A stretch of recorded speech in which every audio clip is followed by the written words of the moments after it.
What's something that was completely normal in your household growing up that you later found out was actually really weird? Everyone in my family ate dinner standing up at the kitchen counter, like full meals. Plates, cutlery, sometimes a glass of wine, but standing. The dinner table existed and was used for everything else. Paperwork, ironing, school projects, but we never sat at it for food. I was 24 before I realized this was unusual. I was asked to set the table at a friend's house and stood there genuinely confused about what set the table meant in practice. My friend's mom thought I was being weird on purpose. I asked my parents about it years later. Turns out my father worked night shifts for most of my childhood and ate when he got home. And my mother just kept the pattern going even after he changed jobs. So I grew up thinking everyone ate vertically. The funny part? I still do it. I'll set the table for guests, sit down, eat the first 3 bites, then unconsciously stand up to finish. But what about him eating when he got home turns into everyone standing to eat? I'm confused on the actual reason behind it.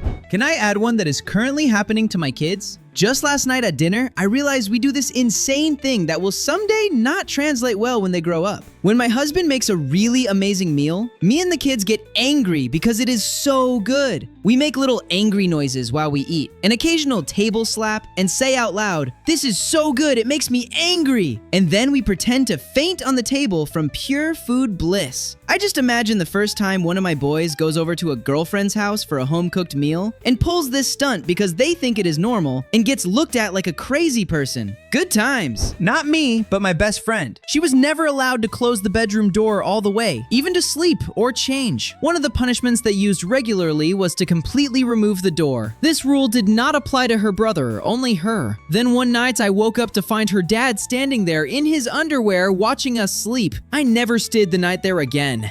I'm a teacher. One of my colleagues used to brag about doing this to her kids. The daughter was always the one with the door removed. Her house was also wired with cameras and they'd watch her on it remotely. I called the Department of Children and Families about it and nothing changed, sadly. Fingers crossed the girl goes no contact with both parents one day. My dad trained me and all my sisters like the movie Hannah growing up. He taught us no actually useful life skills, but taught us extensive physical combat and weapons training, how to trap, skin, and prepare animals, how to disappear, and how to know if you are being followed, and lots of other such things. He would often attack us randomly to check our readiness. We thought this was pretty standard. I would much rather he just taught me how to manage money properly or how to have social skills, rather than the post-traumatic stress disorder he left us with. My family treated Jeopardy like the Super Bowl. Like if you said an answer and everybody told you you were wrong when you weren't, you could basically do a touchdown celebration in the living room. My family is a bunch of computer nerds, so seeing them act like they just scored the game-ending interception is hilarious. "You mess with the big dog, you gon' get bit" is the favorite catchphrase. Living on a cult compound for like 6 years. I totally thought it was a normal experience to join a cult and live in a compound in the middle of nowhere. When I was allowed to join public school, it was a totally different world. I didn't even know what a boiling point was when I started public school in 6th grade. My whole class laughed at me every time I asked super basic questions about science or history, since I wasn't allowed to learn about that before. I am still pretty rocky on the order of the months of a year and various other things kids were taught young. I can catch bugs and critters easily now, though.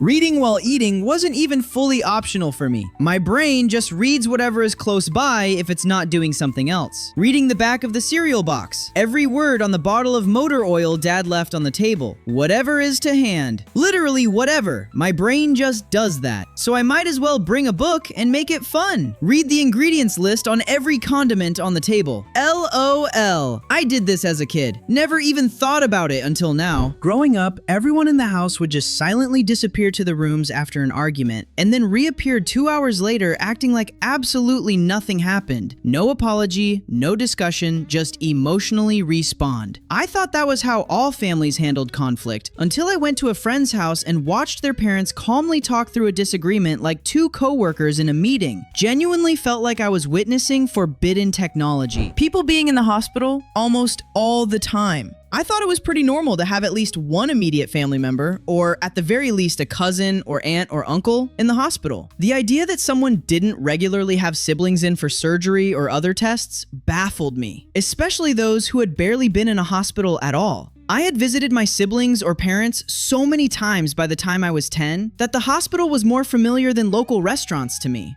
Two of my siblings were chronically ill. One started being in the hospital regularly when I was 3 or 4, the other when I was 7, and that same sister had brain surgery when I was 12. My parents both had heart attacks before I entered grade 8. Medical care and hospitals in my head are just one of the main parts of life. We used to regularly have dead animals in our freezer. Like, not for meat, whole dead animals. My dad was a sculptor and he was saving them for reference material. It was a common occurrence to go into the freezer and find a package wrapped in tinfoil. Think, yay, frozen banana bread! And then it was our lizard that died a month ago. Or a bird from the side of the road. As I write this, maybe it was also weird to have leftovers and dead animals packaged exactly the same in the freezer. Anyway, I only have butchered animals for meat in my freezer now. My daughter did this without me telling her. She would yell, "Daddy! Daddy! Daddy! Daddy! Daddy! Daddy, Mark!" It worked too. He came running then. He was able to block out the daddy calls far more effectively than he could block out his own name. Sensible man. My parents were both the much younger children in their families, so I went to more funerals between birth and age 8 than any of my friends had been to in their whole lives. Before the funerals, there were hospital visits. My dad had a stroke at 39, so at 8, I became well-versed in his medical history and how to do speech therapy with him.